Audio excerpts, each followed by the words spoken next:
Welcome to the remaining part of the boiler. And if you recall that previously we were discussing about the Loeffler boiler, then we discussed about the Schmidt-Hartmann boiler. We had a discussion about the Velox boiler and performed the performance evaluation concept of the boiler.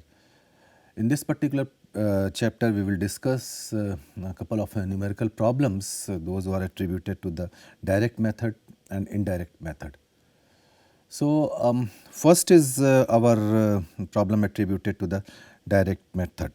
Here you see that we discussed a couple of equations or mathematical equations in the previous lecture attributed to the direct and indirect methods related to the performance evaluation. So, in this particular problem, you need to find out the efficiency of the boiler by the direct method. And to support this, we have given different various data which are quite essential, because this particular problem, numerical problem, is being used for the reference purpose also. So, the boiler type is a coal-fired boiler, and the quantity of steam generated on the dry basis is 8.5 ton per hour. Steam pressure or gauge pressure per temperature is 20 kilogram per centimeter square per 180 degrees Celsius. Quantity of coal consumed is almost 2.2 tons per hour, and the feed water temperature is around 85 degrees Celsius, and the gross calorific value of coal is 3200 kilocalorie per kilogram.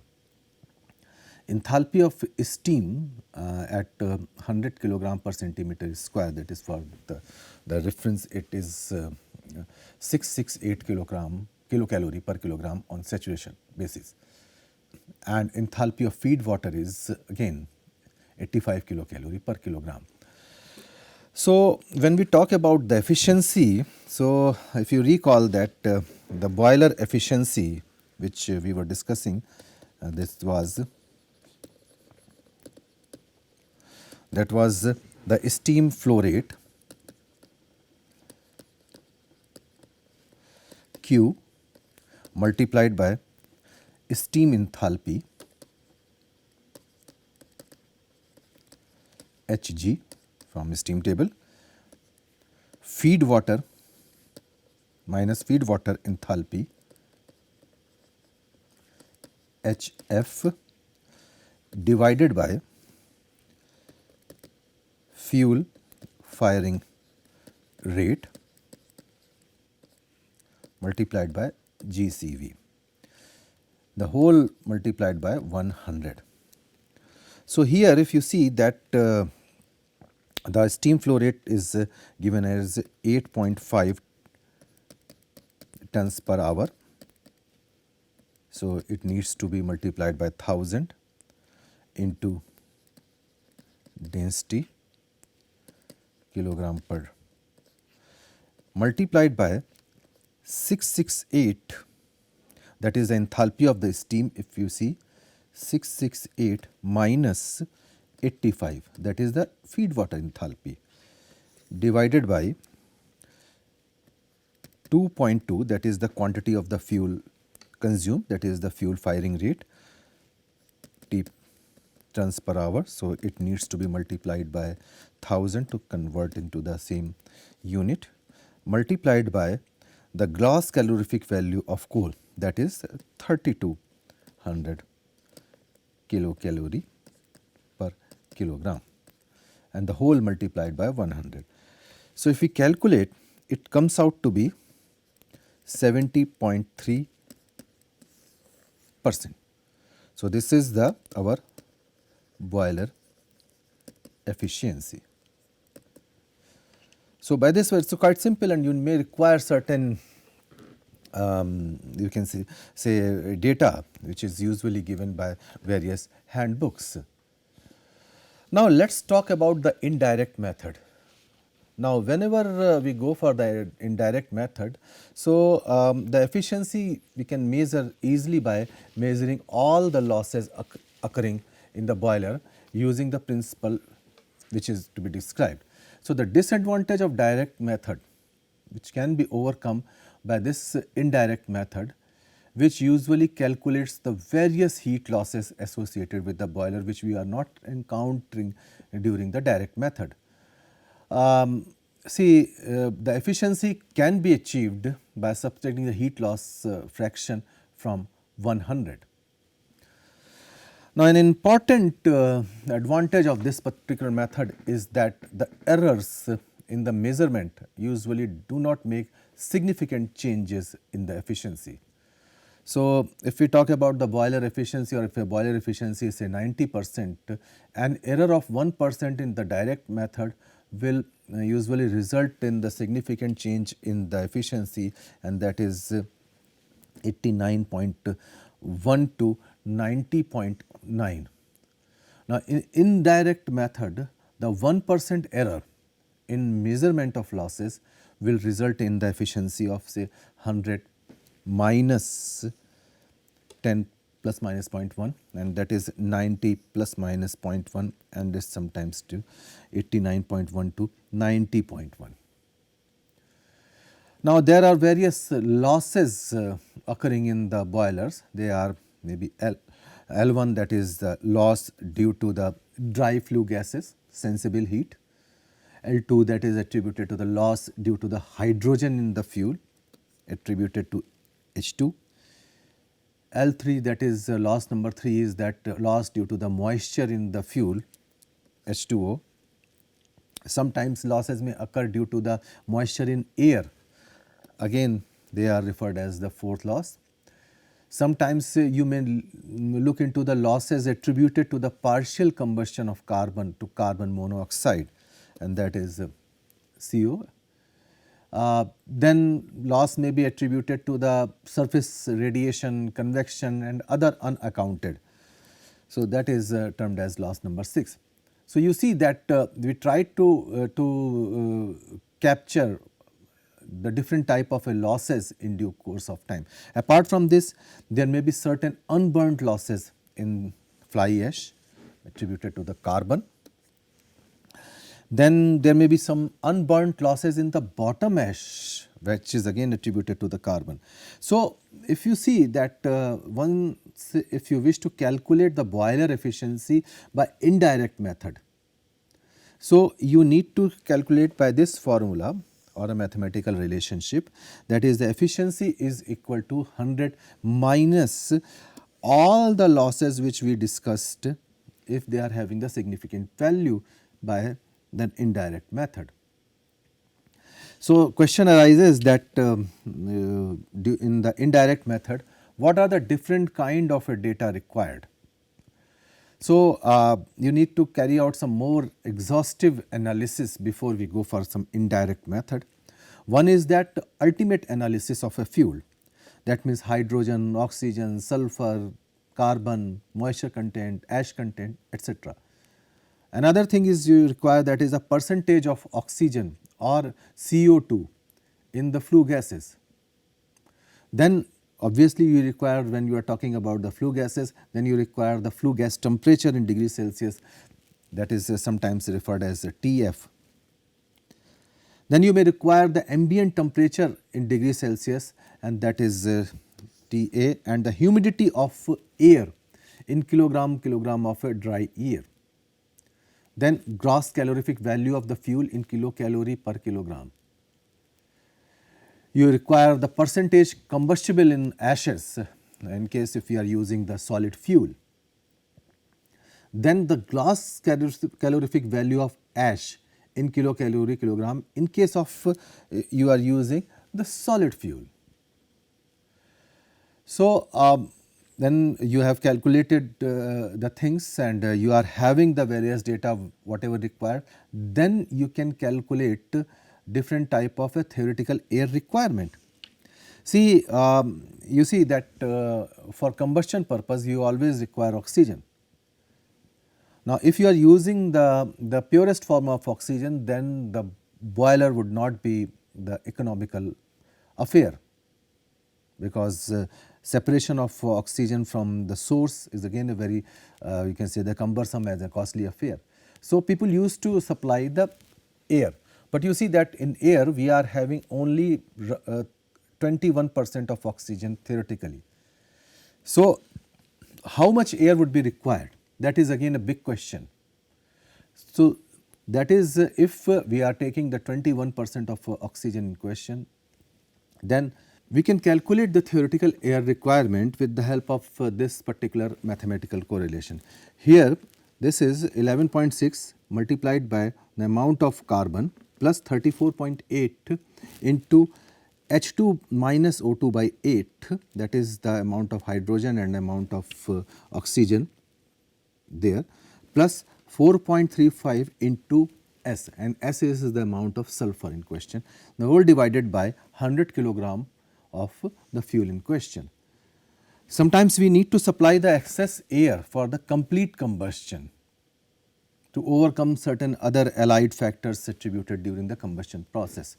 So, the excess air supplied, that is sometimes referred as EA, is equal to percentage of oxygen divided by 21, as I told you that 21 is the 21% is the amount of oxygen present in the air. So, 21 minus the percentage of oxygen multiplied by 100. Then we need to calculate the actual mass of air supplied over kilogram of fuel. So, that is equal to 1 plus EA upon 100 multiplied by the theoretical air.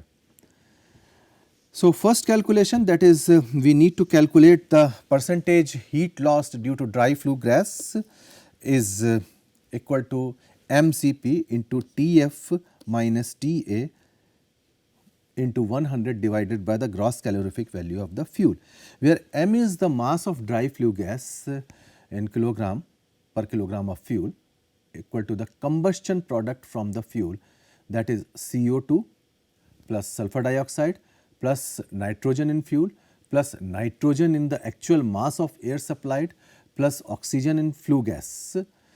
H2O or water vapor in the flue gas should not be considered in this particular approach, and of course Cp is having the standard, that is a specific heat of flue gas, and usually it is taken as 0.23 kilocalorie per kilogram degree Celsius. Now, when we need to calculate the percentage heat loss due to evaporation of water formed due to hydrogen in the fuel, it needs to be calculated with this particular mathematical relationship, that is 9 into amount of hydrogen multiplied by 584 plus Cp Tf minus Ta whole divided by gross calorific value of fuel multiplied by 100. H2 is a kilogram of hydrogen in 1 kilogram of fuel, and Cp is the specific heat of superheated steam, and that is 0.45 kilocalorie per kilogram degree Celsius. Then let us have a look about the percentage heat loss due to evaporation of moisture present in fuel, and it is m multiplies by 584 plus Cp Tf minus Ta upon Gcv, that is the gross calorific value of fuel, into 100, and where m is the kilogram of moisture in 1 kilogram of fuel, Cp is the specific heat of superheated steam, and from a steam table it is 0.4 kilocalorie per kilogram degree Celsius. And sometimes you may question that from where this 584 figure comes out. 584 is the latent heat corresponding to the partial pressure of water vapor. Now, let us talk about the percentage heat loss due to the moisture present in air. So, this is AS into humidity factor multiplied by Cp Tf minus Ta upon gross calorific value of fuel multiplied by 100. Of course, Cp is the specific heat of superheated steam, again 0.45 kilocalorie per kilogram degree Celsius. Now, how about this percentage heat loss due to unburnt fly ash, and that is a very simple formula, that is a total ash collected over kilogram of fuel burnt multiplied by gross calorific value of fly ash over the gross calorific value of fuel multiplied by 100. So by this way you can calculate the percentage heat loss due to unburned fly ash. Then if you recall that we discussed about the bottom ash. Now you can calculate the percentage heat loss due to unburnt in bottom ash, that is the total ash collected over kilogram of fuel burned multiplied by the gross calorific value of bottom ash divided by the gross calorific value of fuel and whole multiplied by 100. Now see, we discussed about the indirect method for performance evaluation, and previously we discussed about the direct method of performance evaluation. We discussed one numerical problem related to the direct method. Now here is one standard numerical problem related to the indirect method. Now here some specific data are given, that is you need to find out the efficiency of a boiler by indirect method with the data given. Now again here we are having the boiler type oil fired, whereas in the previous problem we had coal fired. The ultimate analysis of oil suggests that carbon is 82%, hydrogen is 12%, sulfur is 4% and oxygen is 2%, and the gross calorific value of oil is 10,600 kilocalorie per kilogram. Steam generation pressure is 8 kilogram per centimeter square on gram basis of saturated 1. Enthalpy of steam is 660 kilocalorie per kilogram, whereas feed water temperature is 65 degrees Celsius, and percentage of oxygen in flue gas is 7. Whereas if we talk about the percentage of carbon dioxide in the flue gas, it is 12%. Of course, we are all looking for the flue gas temperature. So flue gas temperature TF is 210 degrees Celsius, whereas ambient temperature TA is 28 degrees Celsius. And we are having the humidity of air, that is 0.018 kilogram per kilogram of dry air. So let us try to solve this particular problem. Now see, first thing is that you need to find out the theoretical air requirement. Now it is, if you recall the formula, it is 11.6 into carbon amount, then 34.8 into hydrogen amount minus oxygen by 8 plus 4.35 into amount of sulfur,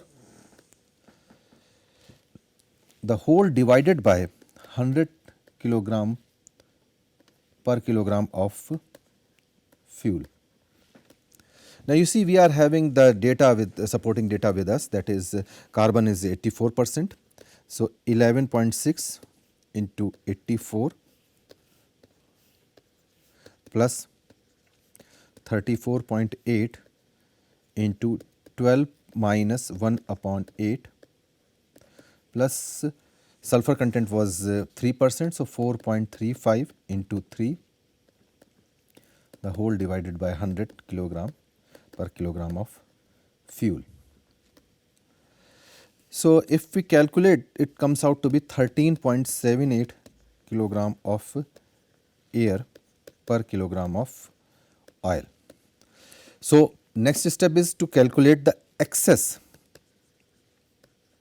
air supplied, that is referred as EA, that is oxygen percentage divided by 21 minus O2 percentage multiplied by 100, and that is 7 upon 21 minus 7 into 100, that comes out to be roughly 50%.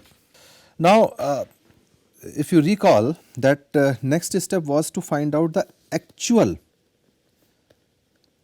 mass of air supplied per kilogram of fuel, and that is AAS.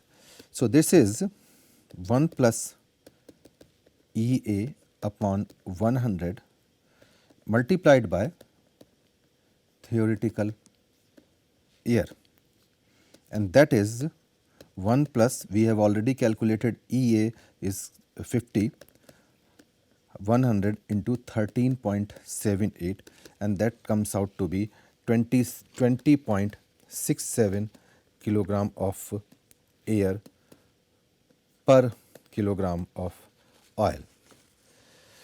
Now come out to be the calculation for all losses of all losses. So first is the dry flue gas loss. So the percentage heat loss due to dry flue gas, if you recall the formula, that is M into Cp into Tf minus Ta into 100 divided by GCV of fuel. Now here M is equal to mass of CO2 plus mass of SO2 plus mass of nitrogen plus mass of oxygen.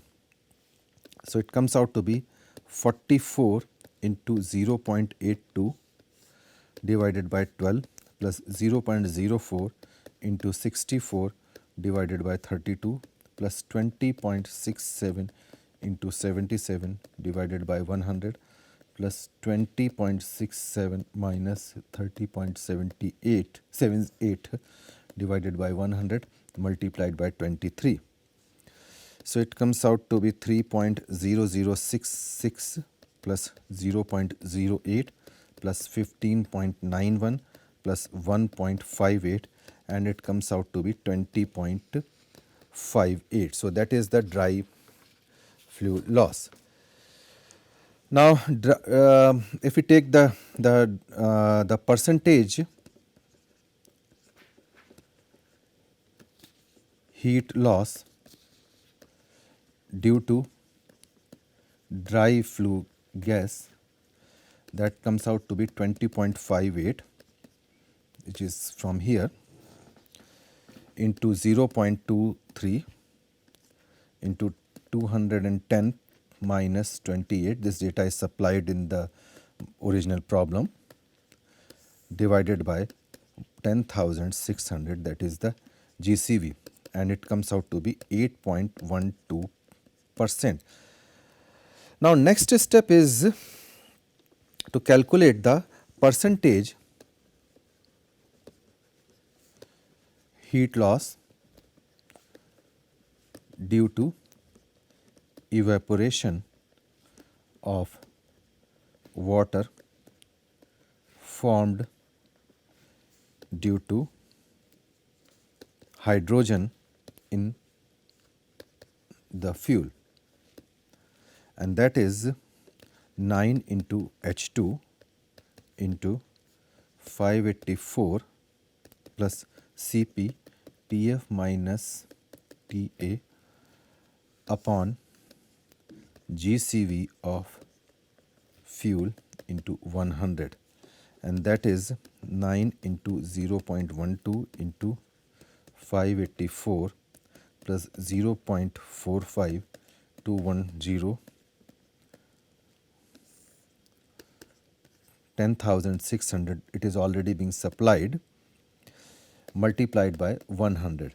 So it comes out to be 6.78%. Now you need to calculate the percentage heat loss due to evaporation of moisture present in fuel. So we have the mathematical relationship, that is M multiplied by 584 plus Cp Tf minus Ta upon GCV of fuel multiplied by 100, but this is equal to none. Then let us calculate the percentage heat loss due to moisture present in air, and that is equal to As into humidity factor into Cp Tf minus Ta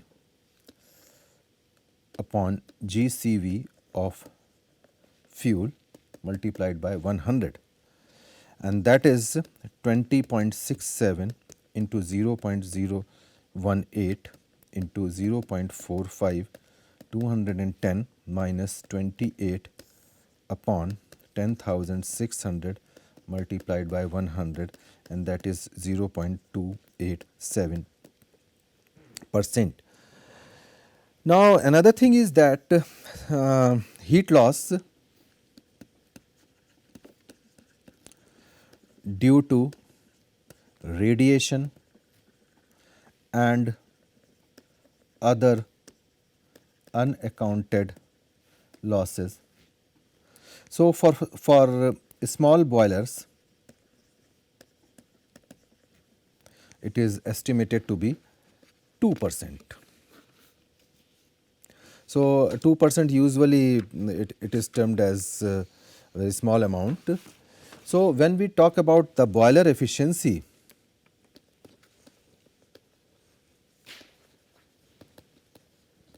so it is comes out to be 100 minus 8.12 plus 6.78 plus 0.287 plus 2, and that is referred as 82.8% approximately.